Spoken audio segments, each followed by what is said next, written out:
Oftentimes, we try to see these things or this principle of justice only with tangible things, with money, with possessions, with things we can see and feel and touch. But what about dignity? What about respect? What about someone's respect?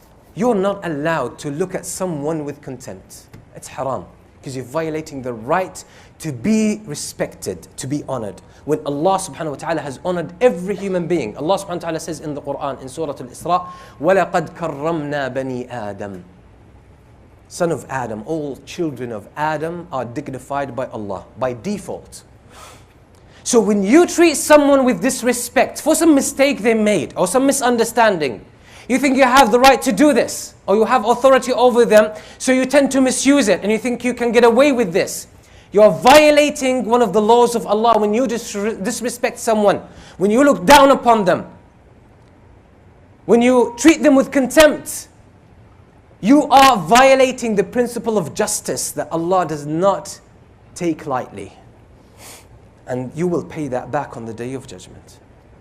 So you're not allowed to disrespect a Muslim or to scare them. Not only a Muslim actually, even a non-Muslim. Any human life is precious in Islam. So every human being each one of them has their own basic standard level of respect and dignity and honor that is given to them by Allah. You can't take it away from them, no matter what, even if it's your child. Even if it's your enemy, still you need to observe that level of respect. And that's justice. And likewise, you have that respect, that inherent right to be respected and dignified. No one can take that away from you. And if they take it away from you, be sure that they will pay it back on the Day of Judgment. So it's not only tangible things, intangible things. And this is why Allah subhanahu wa ta'ala made it haram to violate the sanctity of any human being. This is why Allah made it haram to backbite, to lie, to slander, to carry tales.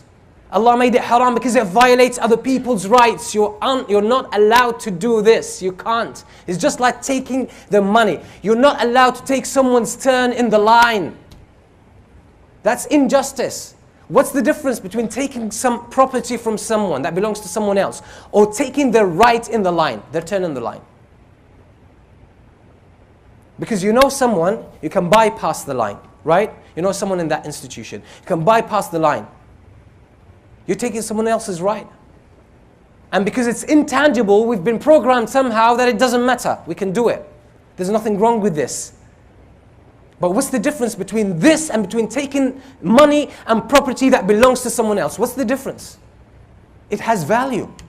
It has value. The fact that you can't see it, you can't touch it, is irrelevant in this context. And this is why this is an aspect of Islam that we have not been utilizing well as Muslims. And this is why, one of the reasons why we're suffering a lot. Why in our communities and in our societies, Muslim societies in the Muslim countries, there's a lot of cynicism, a lot of negativity, a lot of trauma, a lot of personal disputes. Families are being destroyed. Children are brought up with lack of respect and lack of self-esteem, thinking this is discipline, when we are taking their sense of dignity away from them from an early age. We're not allowed to do this. You just can't. And the fact that you are abusing the power that Allah has given you, you will pay back. And it will be the worst type of transaction that you will do at that time. That's the worst currency you want to pay off your debt with.